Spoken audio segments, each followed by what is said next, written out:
History is littered with a long line of lovable but angry men. I'm as mad as hell, and I'm not gonna take this anymore!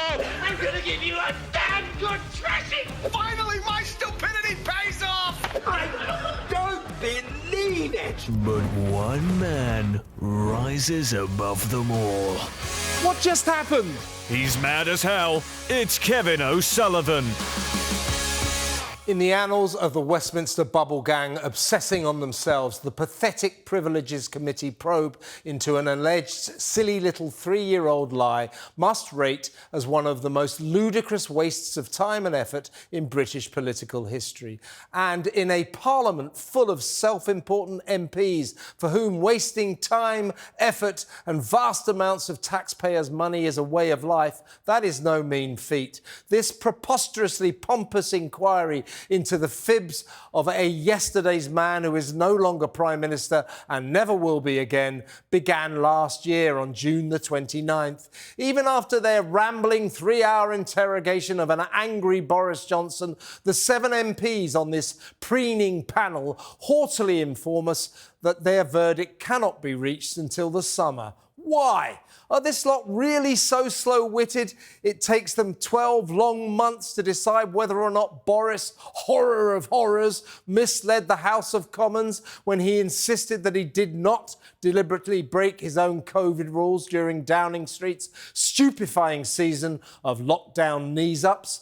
And even if, as seems likely, Chairperson Harriet Harman and her conniving cohorts find Bojo guilty of crimes against their little club's rules, what difference will it make? What will have been achieved, apart from confirming the end of a political career that everyone knows is already over? This grotesque process on the road to nowhere is costing a fortune. Johnson's legal bills alone have so far ploughed through more than £200,000 of the public purse. For what? To prove that a blustering bloke who has been lying since the day he was born told another lie? Who cares? Did Ms Harman, Tory grandee Sir Bernard Jenkin and the Privilege Committee's other unfamous 5 really think that millions will reel back in shock if they conclude that Boris Johnson was economic with the truth? In what way do their empty endeavours, as seen on TV, benefit the people of this country? When so-called Conservative Alberto Costa asked his ex-boss if he thought that this show trial was a kangaroo court in a witch hunt, Boris's answer should have been an unequivocal yes. Of course it's a witch hunt, so much so that Labour firebrand Chris Bryant stepped down from sitting in judgment because he had made his disapproval of Boris abundantly clear in a series of statements and social media posts. Respect to Bryant for recusing himself due to his clear Labour bias against the defendant. But on the precisely same basis, why is Harriet Harman still there? She has been just as critical as Johnson as Bryant, and it seems obvious that this veteran scion of the left is out to get Brexiteer Boris and score a political point against the evil Tories. She certainly did not even try to disguise her contempt, while an increasingly irritated Boris squirmed throughout his kangaroo court ordeal. Nor did fellow Brexiteer Sir Bernard or the other 3 Conservatives feasting at this feeble festival of revenge. Their prey was down, fighting for his life, and their starring TV role was to kick him to death. Partygate was a disaster that should never have happened. While we, the gullible citizens, did our best to obey the ridiculous rules because the government dubiously assured us lockdowns would beat the virus, Boris and his fun-loving mates were busy breaking the rules in the kind of booze-fuelled gatherings the rest of us weren't even thinking about, for his egregious failure of leadership, for letting down all the people who dutifully stayed away from their loved ones, whose elderly relatives died alone in care homes. Johnson deserves to be reminded that he was an ocean-going, irresponsible idiot And his contention that leaving do's and birthday bashes were absolutely essential in Downing Street while they were banned everywhere else is laughably absurd. But what is the point of picking over the last scraps of mouldy meat on the rotting carcass of a long-dead political beast? Watching MPs disappearing up their own backsides, fixating on their favourite subject, themselves, was a shameful spectacle. If Parliament really wants to prove it is relevant to the people it purports to represent, this kind of shabby show trial must never happen again.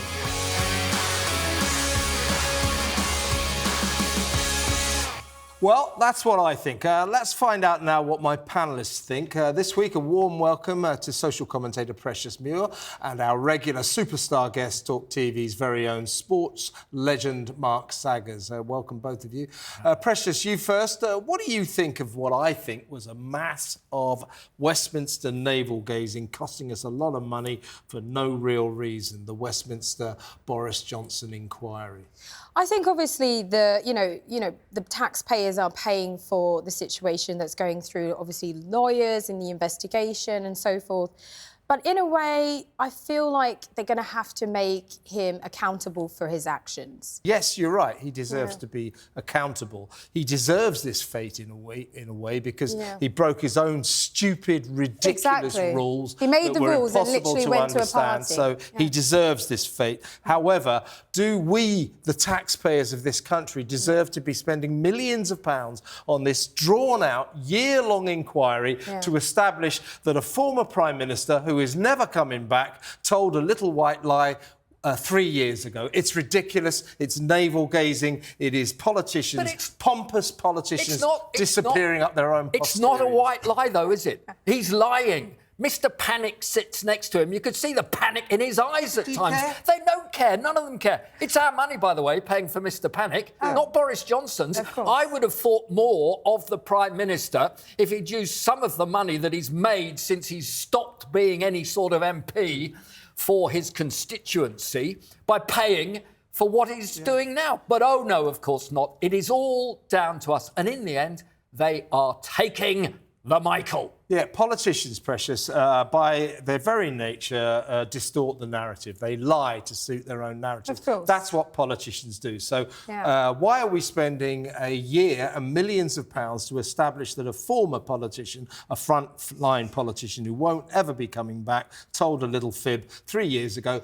These pompous politicians are obsessed with their own little rules. It's their little club. I couldn't care less about the rules of the House of Commons. They have to kind of do an investigation so that there is no way of Boris getting back. They don't want he's not him getting back anyway. They don't want him in office, and the only way to do it officially is to go through the process of that. They're not supposed to. That's just that's the not way, what this inquiry is supposed to be doing. Do you know what? The reason it's not why an inquiry to banish. It's not an inquiry to banish Boris. It's an inquiry to establish whether he told a lie to the House of Commons. Right. If it was an inquiry to banish Boris would be corrupt. Do we really think... This is the reason why they're doing it. Do we really think the man who was running the country during COVID, who was so ill himself from COVID, didn't know exactly what he's doing when he's toasting with a glass of what looks like whiskey? Yeah, of course. It's whiskey galore. It's just like one of those films from ages ago. And he is taking the Michael out of all of us. It's whiskey galore, but it's not an Ealing comedy. I mean, it was 52 pages of whatever he's gone and done, and it's like... Why are we needing to read that? I'm not into this slamming of Boris. It's ridiculous. He told a silly little lie 3 years ago. Who the hell cares? Why are we spending millions on this? This is pathetic. Because people died, people lost their companies, Why are we spending millions to prove someone told a silly little lie 3 years ago? Justification for the actions that he took. Because I don't agree. I couldn't agree less. Boris is a liar. Boris is not. We know that. Boris needs to be held accountable for the actions that he put Why? in place. Because he told the public, he told the general public to do one thing and then did the opposite. couldn't agree So less. that's It's why a he has to be held parliamentary parlour accountable. game for which we're paying a fortune, and that is ridiculous. We know he's a liar. He's lied since the day he was born, and all we're doing now is spending a fortune trying to prove that he told a silly little lie 3 years ago. Yeah. It's a waste of time. It's a waste of taxpayers' It is money. in Do the you know sense what it that there is? has to be Do you know justification what it really for what is? happened. It is vanity unfair. That's what it is. And he's a headline maker that I don't want to see anymore in politics. Well, you won't see Well, he him won't. anymore. After this, he won't. I mean, he's definitely going to be Well, there you seen go. as a- So what's the point of it? Waste of time. Waste of time. Let's move on. It's time for a bad ad. Anything to declare? Diarrhea. Oh, permit me. Kaopectate. But of course. Now, advanced formula kaopectate. Just this much relieves diarrhea and cramps fast. Viva la kaopectate! Le diarrhea specialist. Anything to declare? Diarrhea. When I was in the States, when I lived in the States in the 90s, these adverts, this was my idea because I remembered them. And we used to sit around in our house in LA and they used to come on, all gather around the table. Oh, it's the guy declaring diarrhea again. couldn't make it up. There's I mean, another that one. is, There's another yeah, one. there's not- There's another. Oh, is there another one? He's gone off and he's come back and he's still got diarrhea. Check it out. What'd you bring back? Diarrhea. Of course. You forgot your kaopectate. Advanced formula kaopectate. Just one dose helps relieve diarrhea fast. Next time, I won't forget the kaopectate. Guaranteed to stop diarrhea fast. You know what's so great about that? A lot of people will watch Border Force. Could you imagine? What are you declaring? Diarrhea. No strip search. Can't get him in the other room. As if you do that, though, you come to customs and there's a customs officer thing. Anything to declare, sir? Well, there's no way that these... Diarrhea! There's As no if you'd way- say that. There's no way these commercials would be ever, on TV now because of all the people that would go against it. Do you know how many... Well, they probably would They be on would, TV, yeah, definitely. You're allowed to have diarrhea, I think, still in this world. Just about. Just about. They would have to ask if it's proper and appropriate. Right, OK, well, talking of diarrhea, I have had a heap of diarrhea dumped all over me again on social media. It's time for AntiSocial media. I think we got a little theme tune for this, haven't we?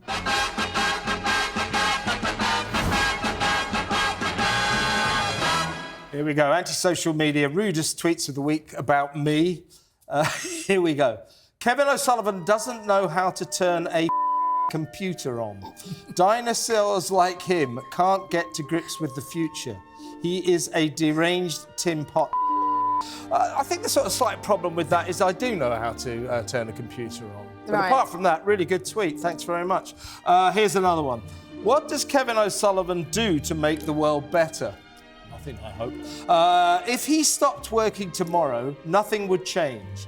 No one would care. Irrelevant. I think he means irrelevant. If you're going to do these tweets, try to learn to spell. Irrelevant. I love the way that all of these people slag you off by questioning why you're there at all. Yeah. Because without you, they'd be so lonely. Well, they wouldn't have anything to watch and complain about, would they? So this is, it makes no sense. They does wouldn't it? have any shelves to stack at Tesco's. Here we go. Here's another one. Kevin O. only got his show because he changes Mike Graham's concrete diapers. He is like watching a camel. Well, that's given me the hump. Oh, I'm absolutely devastated by that one. Let's move on to this one. Terrible. Number 4 in my list of shame. Is Kevin O'Sullivan ever happy? He always seems to be kicking off at something. He is a heart attack ready gammon. I'm not heart attack ready because, as everyone knows, I haven't got a heart. So, what do you think? I mean, what do I think? Yeah. What do I think? you think I'm too? No, I think it's quite heartless, I think. They'll miss you. That's what I They'll think. miss me when I'm gone. Yeah. What are they going to do if somebody sensible comes and sits there who turns on his computer and talks about all sorts of But they always have to have a bad guy. I just want to talk send a about. message to all the people who sent me anti-social media. You can all. Oh, it's time for a break. What just happened?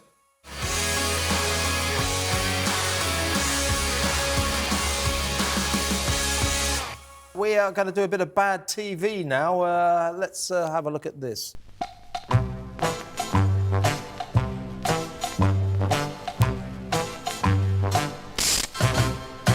And this week's star billing is Emu's Pink Windmill Show, whatever the hell that is. Have a look at this. Why don't we meet our Pink Windmill kids?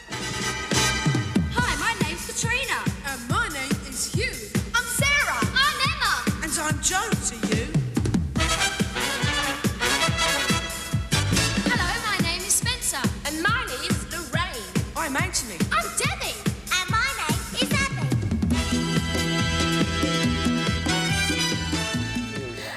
Yeah, that was Rod Hull. Amazingly, that show used to get 3 million viewers. And if you think about it, in the past, there were TV executives who sat around saying, this will be good.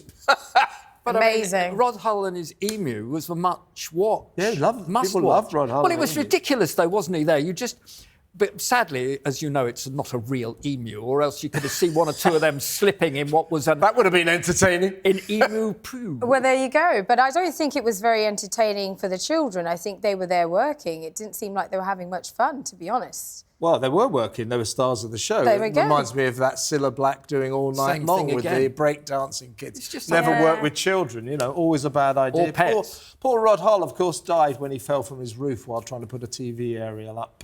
Now, we're going to move on to we like to feature, as you know, political campaigns in America. And this week, it's time for Dale Peterson.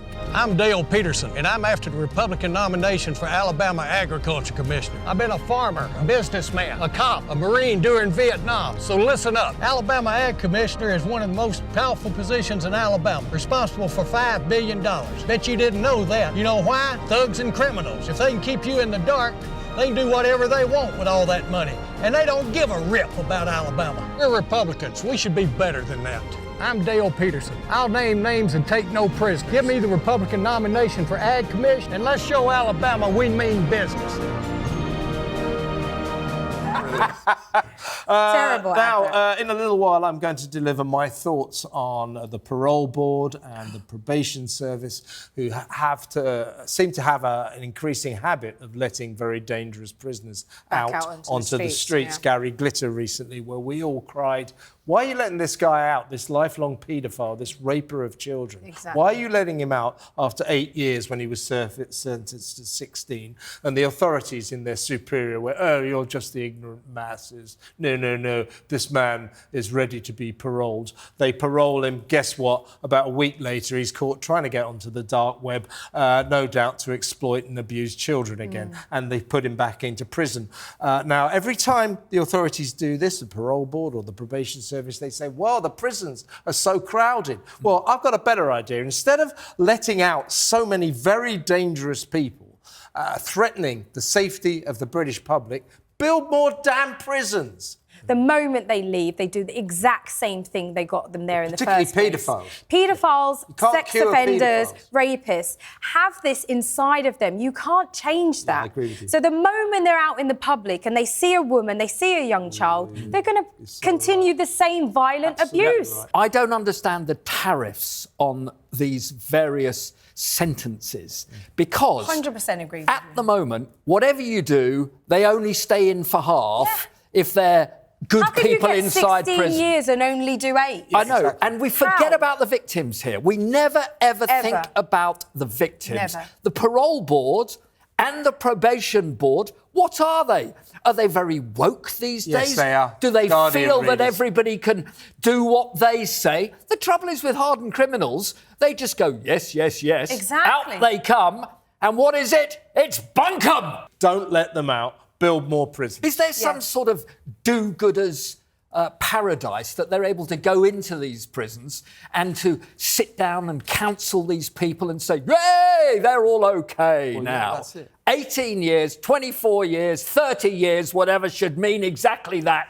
Not just for those committing the crimes, but for the next generation thinking of it. Well, what makes me very angry is the fact that they think that 5 years or even 8 years or even 16 years is enough. There's no need for any more discussion. There's no need to spend any more money on these people Not when it at comes all. to any of this. They are locked up for life. Exactly. Why are you going to let an animal out of their cage? Exactly right. Keep Good them analogy. in the cages, please. For Excellent. the safety of me, for the safety of children, for the sake All of of us. everty. Absolutely. Because we don't need that Very in good society. point, Precious. And on that powerful point, thank you very much to Precious Muir, social commentator, and to Mark Saggers, talkTV, sports broadcasting legend.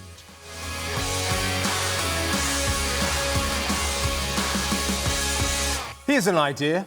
Instead of wistfully concluding that we'll have to release lifelong paedophile Gary Glitter because the prisons are so overcrowded, How about not releasing him and maybe building a few more prisons? Throughout his miserable existence, Glitter, real name Paul Gadd, has sexually abused children and ruthlessly destroyed their innocence all over the world. For his most recent horrific crimes against little kids, the former pop star was sentenced to 16 years behind bars. A clear and present danger to the youngsters he lusts after.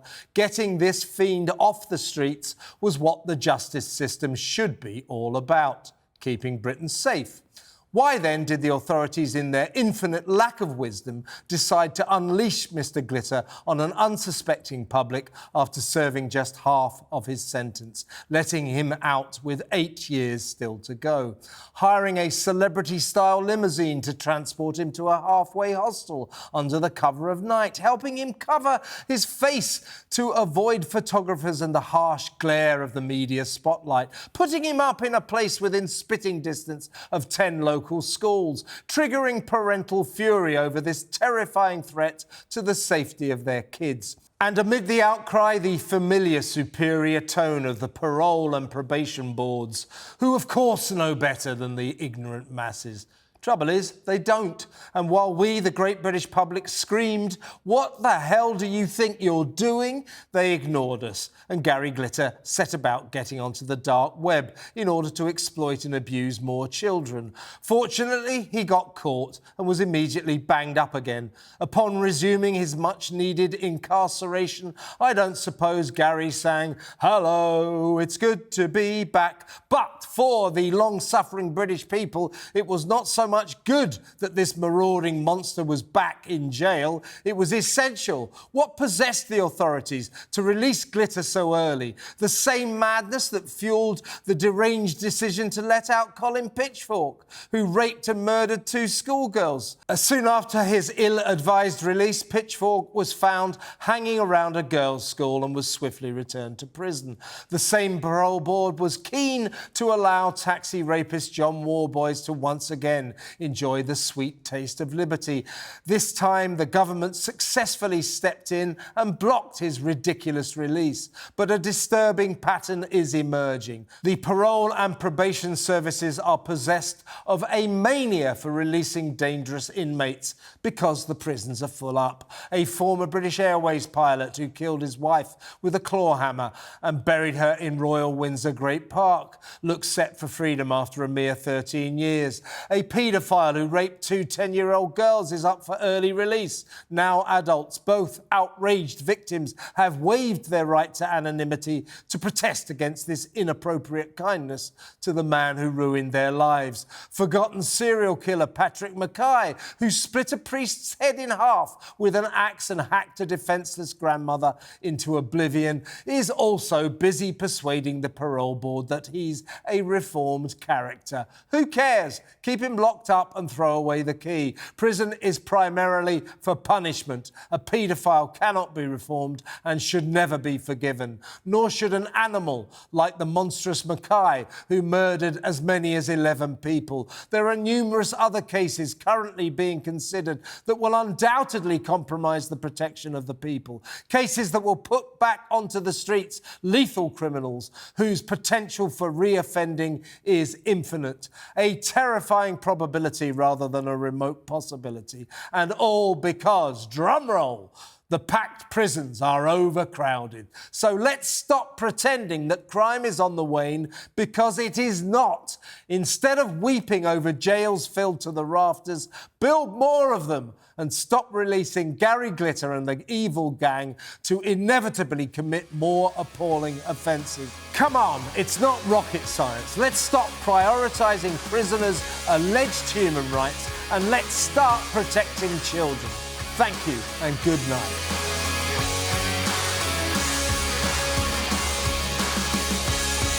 What just happened?